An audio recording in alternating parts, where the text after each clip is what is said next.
Hello, I'm Carmen and welcome to the Featherweight Shop. Today we're going to do a video tutorial on how to replace your lower thread guide. That's this one right here, the one right above the tension unit. Now we get a lot of machines sent to us here at the shop that are badly damaged. Ones like this one here that has a lot of corrosion, and also some with physical damage like this here.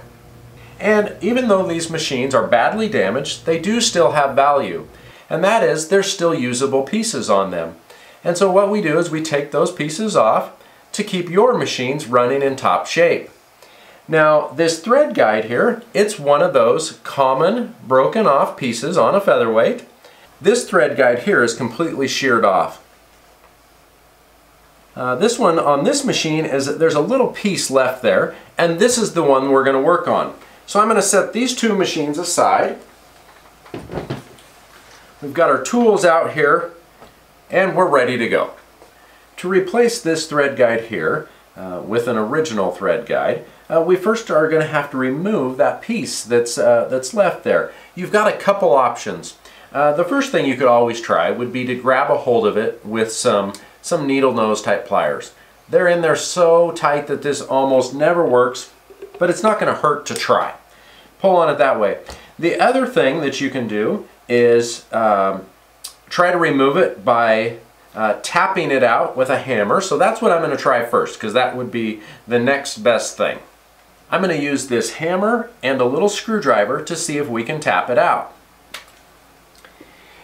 If there's a little bit of the thread guide left, you can get the screwdriver kind of hooked on that little piece and tap ever so gently and see if you can force it out this way. Difficult, but sometimes it does come. But there has to be enough of that thread guide left in order to hook the screwdriver on it. If that does not work, what you'll want is a diamond wheel on a Dremel. Our goal is to cut off the remaining piece of that thread guide as close to flush as possible.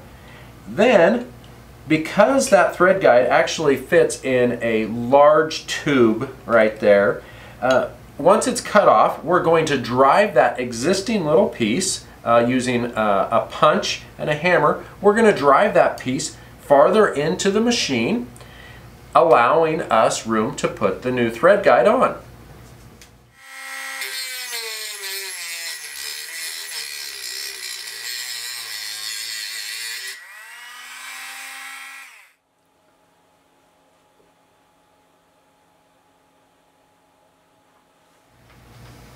Now we have the thread guide cut off flush, and sometimes they actually break off flush like that on their own, like on that first machine that we saw.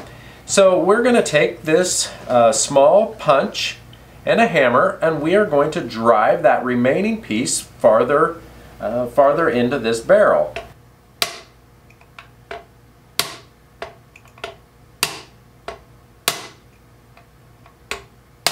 Once we've tapped it down into that barrel, we need to make sure that we've tapped it in far enough, because the thread guide has to go in flush with the front of the machine.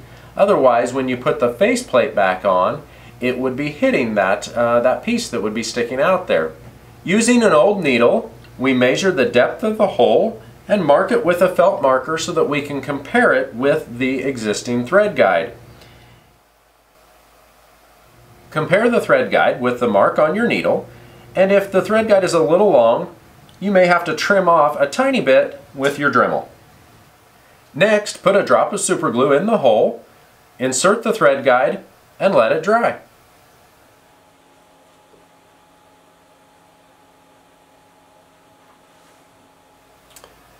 Well, the thread guide is replaced and the glue is dry.